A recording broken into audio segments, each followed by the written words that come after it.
gugus depan ini kan pasti setiap gugus depan itu ada ART-nya ya Kak. Nah, apakah boleh sih Kak disebutkan apa saja gitu ART yang ada di gugus depan ini? Oke, ya betul sekali ya.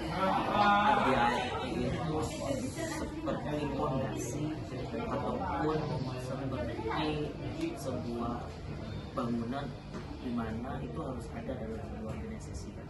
Ya, kalau tidak ada ADART itu akan sulit untuk menjalankan. Nah, di sini di Guntur itu ya ada ADART ya. Yang pertama itu AD-nya itu anggaran dasarnya itu boleh sambil baca sedikit ya, takut salah. Iya, Kak, boleh. Jadi yang pertama itu definisi dan tujuan. Definisi dan tujuan. Mengapa harus ada pramuka di SMP? Ya, jadi itu harus ada alasannya. Kemudian di dalam definisi dan tujuan itu menyatakan tujuan, visi, serta misi dari gerakan pramuka pengarah tersebut. Kemudian yang kedua itu struktur organisasi. Nah, struktur organisasi ini seperti Magugus, kemudian pembina di bawahnya strukturnya, kemudian di bawahnya itu ada Pratama Putra dan Pratama Putri. Kemudian di bawahnya itu pembantu-pembantunya. Nah, itu struktur organisasinya. Kayak itu harus ada di dalam sebuah kepengurusan. Kemudian hak dan kewajiban anggota. Nah, seperti kayak pertanyaan sebelumnya, anggota itu memiliki hak dan kewajibannya. Haknya itu seperti melakukan pelatihan, melakukan dan sebagainya. Nah, kewajibannya itu sebuah kayak contohnya itu satu kecil adalah membayarkan kas dan sebagainya ya, atau ketika mereka sudah melakukan sebuah pengisian SKU dan mereka wajib untuk melaksanakan pelantikannya ya.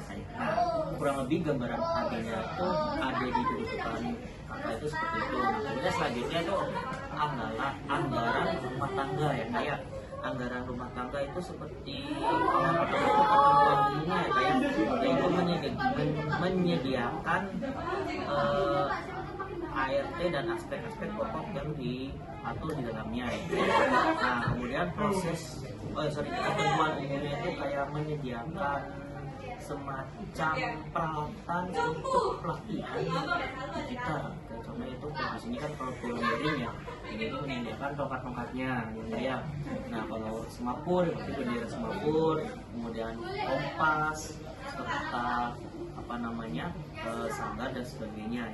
Kemudian proses pembuatan peraturan. Di sini itu proses pembuatan peraturan itu sambil berdiskusi dengan alumni, kemudian dengan anggota dan pembina serta pelatih.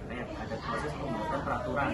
Nah, peraturan tersebut itu bisa dijadikan sebagai sebuah adat ataupun kebudayaan di gugus depan tersebut. Nah, kayak contohnya kalau di sini itu setiap Senin sampai Jumat itu menggunakan pin pramuka, ya. Kemudian pada saat hari Sabtu atau latihan itu menggunakan dan sepatu hitam serta celana latihannya itu yang sesuai dengan peraturan yang telah disepakati. Itu contoh sipil kebudayaan ataupun adat dari kehidupan kita. Ya, kayak terus selanjutnya itu proses pemilihan pimpinan pertama. Jadi kita menggunakan itu demokrasi ya. Jadi kita yang pertama itu siapa yang siap untuk menjadikan pemimpin yang selanjutnya kayak. Nah, kemudian jika sudah ada calon yang itu kita melakukan demokrasi ya, yaitu pemilihan langsung melalui voting kayak voting. Jadi siapa yang begini, siapa begini. Sebelum pemilihan itu kita memberikan waktu untuk mereka membuat visi misinya, apa yang akan mereka lakukan dan kerjakan ketika ingin memimpin satu periode di kabupaten.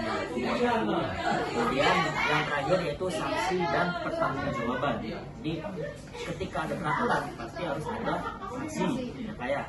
Jadi sanksinya itu kita diskusi secara bersama yang sanksinya tersebut membangun untuk peluncuran tapi membangun ya kayak. Nah, membangun tersebut seperti kayak memberikan keindahan aman dan sabar kayak, kemudian ataupun fisik sehingga tidak melakukan apa yang telah disepakati secara bersama. Lebih kayak gitu. Ya, oke.